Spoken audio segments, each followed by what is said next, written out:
Good afternoon, good morning, good evening to anyone who is watching this video. I'm Devesh Tati from the Next Genius Foundation, Next Genius Webinars team. And joining us today, we have Kim Zwitterloot from University College Utrecht. It's a pleasure to have you with us here today, Kim. We are looking forward to learning more about UC Utrecht. Maybe if you could please introduce yourself, and then we can get going with this conversation and learning about UC Utrecht.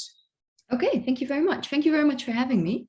So yeah, as mentioned, my name is Kim Zwitserloot, and I work at University College Utrecht, where I am responsible for international student recruitment. But I'm also one of our assistant professors. I teach economics and I'm a tutor. And what that exactly is, I'll share in a moment. Superb. So Kim, let's start off with the academics. What are some of the most popular majors that students or international students study at UC Utrecht? Yeah, so well, the first thing you should know is that University College Utrecht is a part of Utrecht University. So we are a smaller college that's part of a bigger research university. We were inspired by liberal arts and sciences in the US and the colleges you find there, but also by the colleges as you would find them at Oxford and Cambridge. So that's really where like a small scale academic community within a bigger research university. Now we offer only one degree program, and that is liberal arts and sciences. And what that means with us is that students compose their own curriculum and they can combine whatever subjects they want to combine from science, social science, and humanities. They don't make those choices alone. That's where the tutor comes in, because every single student has a personal tutor, a personal academic advisor, who sits down with them a couple of times each semester to look at what do you want to study, what topics are you interested in, what do you want to do in the future. And based on that, we then together compose a curriculum that makes sense for them. It is very multidisciplinary. So if a student is interested in only one particular subject, this is not a good place for them. None of the university colleges in the Netherlands would be, because you could do at most 25% of your classes in one specific subject. And in terms of dominant majors, we don't really have one, because because of that interdisciplinarity, we don't have two students who do the same curriculum. If I look at the students whose tutor I have students who combine mathematics and physics with economics, because they're really into mathematical modeling and applying that. I have students who are combining political science with history and law. But I also have students who do anthropology with linguistics and media studies. I have students who do pre-med with performing arts, you name it. It's really entirely up to the student to decide what it is that they want to combine. And that's, if you look at the university colleges in the Netherlands, they all offer liberal arts and sciences, but what this looks like will be a little bit different. So with us, you have that complete freedom, but especially in your first year, you have basically time to explore. As a tutor, I always tell my students in the first year, just take the classes that sound interesting, and you'll figure out soon enough whether you like them or not. And then from the second year onwards, they can focus, and then they commit to a multidisciplinary major. With other university colleges, there may be more focus in the majors already. So that's one of the things you want to look at. That's fantastic. So did you say that a student cannot study more than 25% of a specific a topic or a subject, right?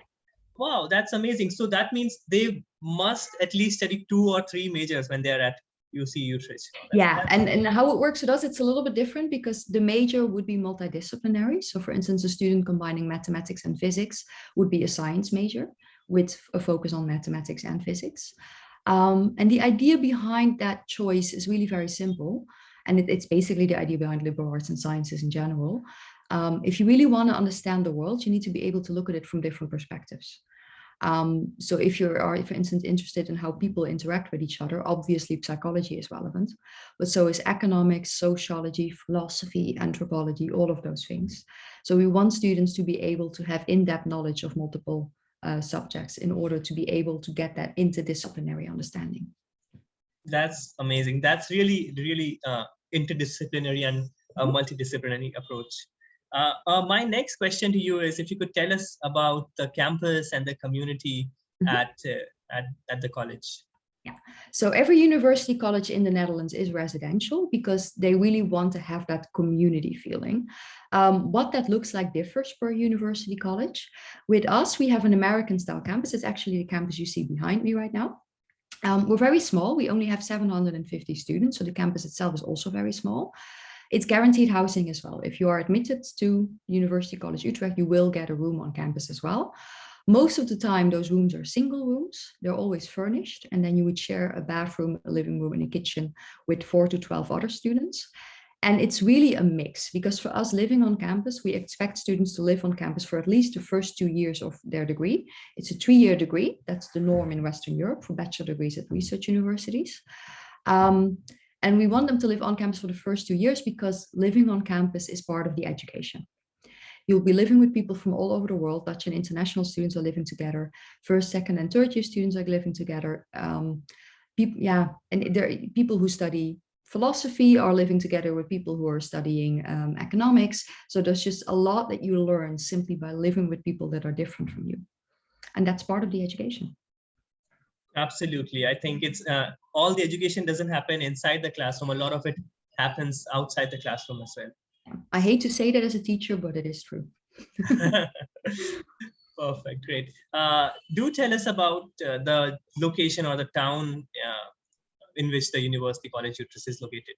Yeah, so the college is located in a residential area in Utrecht itself. We're about 10 minutes from the city center, and this being the Netherlands, when I say 10 minutes, I mean 10 minutes by bike, because we cycle everywhere, of course. Utrecht itself, whatever you imagine Amsterdam to look like, the cobblestones, the canals, the old houses, bikes everywhere. Utrecht is exactly like that, except that we're smaller. We're a smaller city. We have about 380,000 inhabitants, and about a quarter is a student. So there's a lot of stuff going on for students. And in the best way to express it, it has all the facilities of a big city. It has a good nightlife, lots of concerts, bars, restaurants, festivals. It's one of the UNESCO cities of literature, for instance. But it feels like a small town. And it also doesn't have so many tourists as Amsterdam does, which we personally really like. And then in terms of location within the Netherlands, we're right in the middle of the Netherlands. So Amsterdam is half an hour away by train. The Hague is 40 minutes by train. Rotterdam is 40 minutes by train. If you want to go to Paris, that's 4 hours. Berlin is 8 hours away. It's really right in the center of Europe. Superb. My next question to you is if you could tell us about what kind of clubs and organizations are there which students engage in. What kind of activities do you see your students engaging in on a regular day? Yeah, so there's on campus, everything's in English, not just the education, but also the on-campus activities. There's obviously a lot of sports. There's a gym on campus, but also a football field, because it's the Netherlands, football's really big, as well as a basketball field. We also have clubs dedicated to marathon running, to hockey, to rugby, you name it.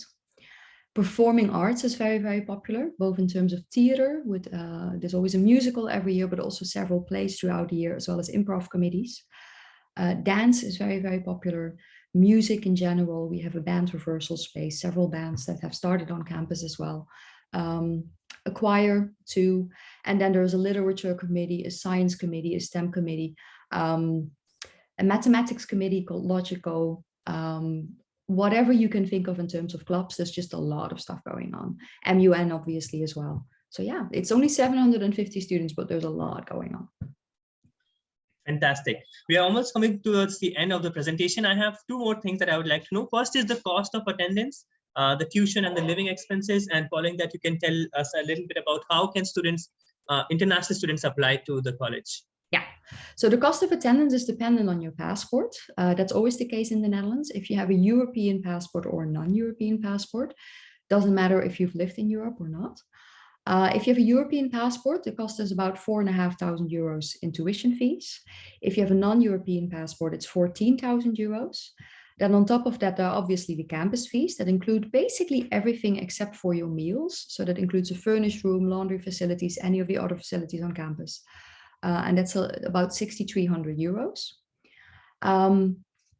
We do have scholarships as well. They're need-based scholarships. We have an early deadline for that. So if you're interested in that, you need to apply by December 15.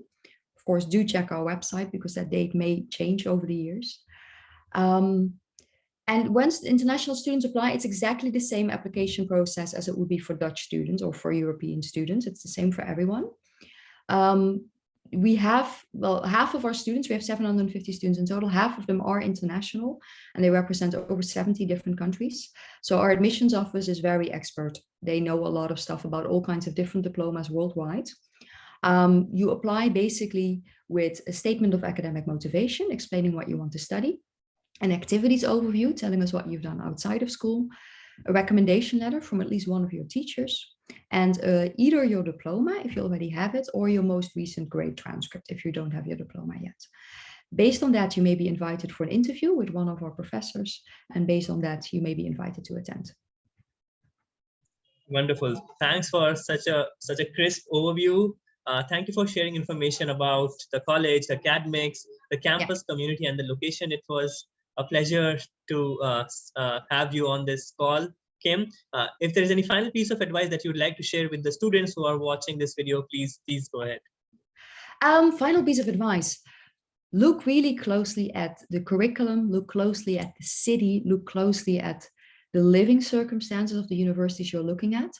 Because, you know, just because it's a big name may not mean that it's the right fit for you. And you really want to look for, what do you want? What kind of environment do you want to study in? How do you want to study? What do the classes look like?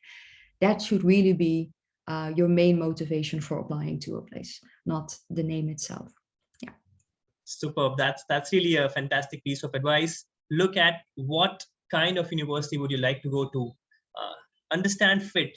You should go to the right college for yourself, and don't just run behind the rankings and the brand. Just look at the kind of college experience that you would like to have for yourself. With that, we are now at the end of the presentation. Thank you so much, Kim. It was a pleasure having you with us here today, and we're looking forward to connecting again and learning more. Thank you. Thank you for having me.